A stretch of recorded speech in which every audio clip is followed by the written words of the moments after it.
Parang ako yung gumraduate. Parang si mama mo yung gumraduate. Sobrang worth it. Sa totoo lang, sabi ko nga, makatapos ka lang anak. Sobrang okay na sa amin ng mama mo, di ba? Pero binigyan mo pa kami ng bonus. Napakaliit na bagay na to. Pero yung maliit na bagay na to, pwede maging malaking kasiraan mo pag pinabayaan ka na namin gamitin to. Anak. Kailangan ka daw po kausapin.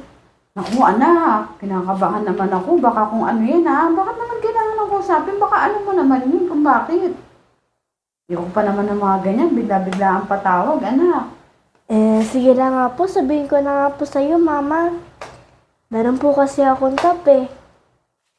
May dab ka? Opo. Wow! Ikaw naman, anak. Pinakaba mo pa ako, ha? Anong dab mo? Surprise na lang po yun, Mama. Punta na lang po kayo sa school. O sige, anak. Teka lang. Kailangan mo lang ng papa mo yan. Mama, may plano po kasi akong surprise eh. Ano plano, anak? Kung po kaya muna natin ipaalam kay Papa. Bakit ayaw mo ipalam, anak? Ayaw mo ba siyang umakyat? Gusto ko naman po. Pero po kasi, pag galing po siyang biyahe, di pa po. Umaga na po siya nakakauwi. Nakakaya naman po kung gigisingin pa po siya para lang po umattend. Pag-gising niya na lang po, doon ko na lang po papakita na may top po ako. Sige, anak. Mukhang maganda nga yan, ha?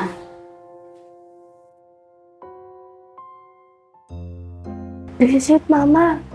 Malamang matutuwa si Papa mamaya pag gising niya. Sige, tara na. Dahan-dahan lang, ha? Ako muna mauuna. Anak. Sapatos mo. Matutulog eh.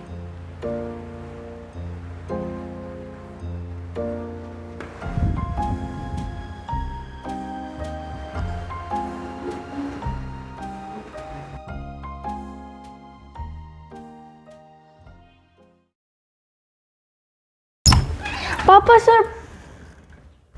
Mama, wala naman po si Papa eh. Baka nasa kabilang kwarto lang, anak. Ay! Oo nga. Papa, sir! Ano? Mawala din po. Sa kabilang kwarto. Tara, bilis. 1, 2. Papa! Ay! Lahatin sa CR. Sa CR po. Ako, anak.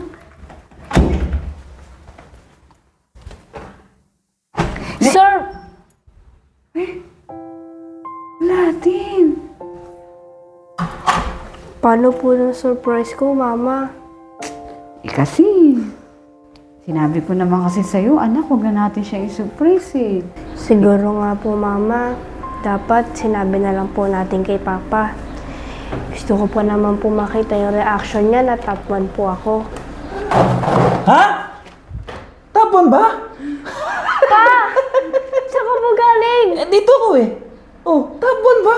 Oo. Sabi mo top 5 lang. Diyos ko, kahit nga din ako, na-surprise din ako dun. Pagdating ko, top 1 pala siya eh. Mag-ano ka muna. Magmerienda ka. Buksan mo na. Ayan, magbiryanta ka na, anak. Ano po to? Sabi mo first order ka eh. Bili lang kita ng spaghetti.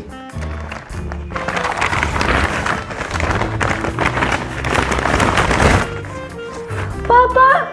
Cellphone! Ay, cellphone ba? Dapat spaghetti yun eh. Salamat po, Papa. Papa, di ba ako po dapat yung magsusurprise sa'yo? Parang ba't ako po yung na-surprise? Kasi yung kakampi mo eh, yung... Ang tagal ko na kasing kinikim-kim to.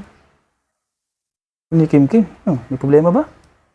Hindi naman problema. Pero di ba si Amanda, gagraduate na ng junior. Ano? Nabanggit niya sa akin na may top daw siya. Ha? May top siya? Huwag ka maingay, baka marinig tayo. Aba, kailan yung graduation? Kailangan atinan natin yan. Kaso ni, ayaw na kasing pasabi sa'yo. Bakit ayaw? Paano ko masasabitan? Huwag ka maingay. Paano ko masasabitan kung ayaw niya paalam sa akin? Ano ba naman yun? Ang gusto niya kasi mangyari, isupresa ka. So ako isusurpresa niya. Bakit daw?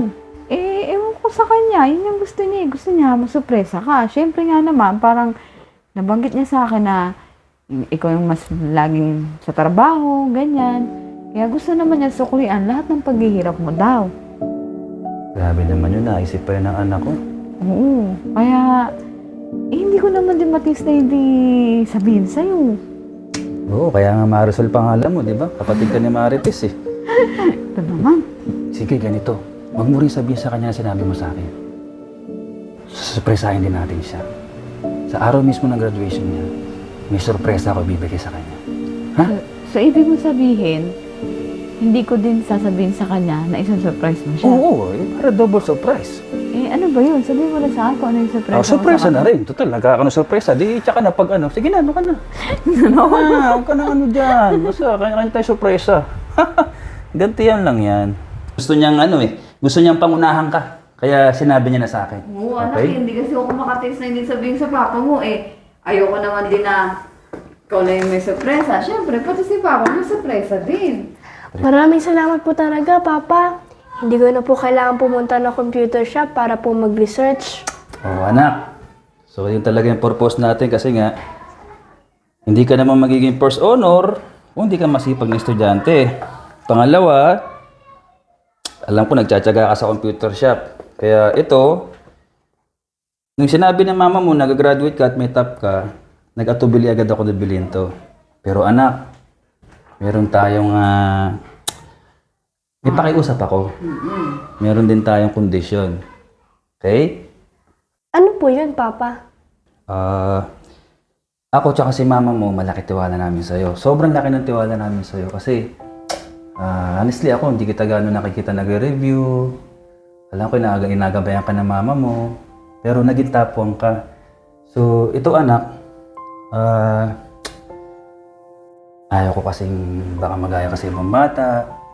Kung kailan nagka-cellphone, naging tamad sa school, nagkaroon ng distraction sa pagre-review, lalulong sa games, yung wala na magawa sa bahay, yung ultimo pagligpit ng higaan, or yung mga typical na ginagawa mo anak na wala ka cellphone, ayaw ko mawala yon ng dahil dito. So, binili ko to para sa'yo as reward, pero gusto ko gamitin mo sa tama. Kasi ang dami ngayong bata anak na, yun nga, pag kung sino-sino nakausap sa cellphone, mga classmate barkada, nag-iiba ugali. Ayaw ko maging ganun ka. Tsaka pinapayagan ka naman namin ni mama mo pag gusto mo umatin sa birthday nila kasi umuwi ka naman sa oras. Walang problema yon. At minsan naman, pagka umaating ka talaga ng medyo gabi, maganda yung ginagawa mo. Na yung mismong nanay na classmate mo, pinapatawag mo sa amin na magsabi. Magpapauwi ka pa ba kung hindi na kasi nga alangan na sa gabi. Sobrang maraming salamat doon anak. Sobrang congratulations kasi sa totoo lang, parang ako yung gumraduate. Parang si mama mo yung gumraduate. Sobrang worth it. Sa totoo lang, sabi ko nga makatapos ka lang anak. Sobrang okay na sa amin ng mama mo, di ba? Pero binigyan ko pa kami ng bonus. Napakaliit na bagay na to. Pero yung maliit na bagay na to, pwede maging malaking kasiraan mo pag pinabayaan ka na namin gamitin to. Anak. Opo, Papa. Kahit ano kondisyon po, maraming salamat po talaga. Tsaka po, tinatatak ko din po sa isip ko po yung mga payo niyo po. Salamat anak. At saka para safe na rin kasi meron nga yung apps na Pwede ka namin maluklit. Pwede ka namin maluklit, kung nasan ka. Tapos kung anong apps yung mga binubuksan mo, mga So, dinadownload mo. so siguro ginagawa natin to hindi tayo hinipitan ka namin. Ginagawa natin to kasi nga sobrang mahal ka namin anak. Nag-iisa ka naming anak. Kaya sana wag ka mag-isip na parang binigyan ka nga ng cellphone, higpit naman. Kasi anak, gusto ka lang namin malagay sa mabuti. Dahil yung edad namin, na mama at papa mo, hindi mo masasabi kung hanggang kailan na lang kami. At least, mawala man ako bukas, o sabay kami mawala ng mama mo, baon mo lahat ng magandang aral na pwede mo ring isalin, ituro sa magiging anak mo pagdadating ng araw. Kaya anak, ayan. Sobrang maraming salamat kasi napakabait mong bata. Sobrang deserve mo yan. Kulang pa yan kung tutuusin. Pero, yun nga, sobrang maraming salamat sa'yo. Parang nawalan ako ng 40 years na pagod sa trabaho dahil sa ginawa mo at achievement mo. Parang gusto ko ngayon lumabas, tumakbo dyan at pag malaki na yung anak ko, first honor sa junior high. Diba? Ang sarap. Sobrang maraming salamat ha. Hayaan mo po, Papa. Lagi ko po kayo ipagdadasal sa araw-araw niyong trabaho. Yan ang pinaka-powerful anak. Wala nang iba mas malakas pa sa sandatang pagdarasal at pananampalataya ng taimtim at totoo sa taas. Kaya maraming salamat talaga.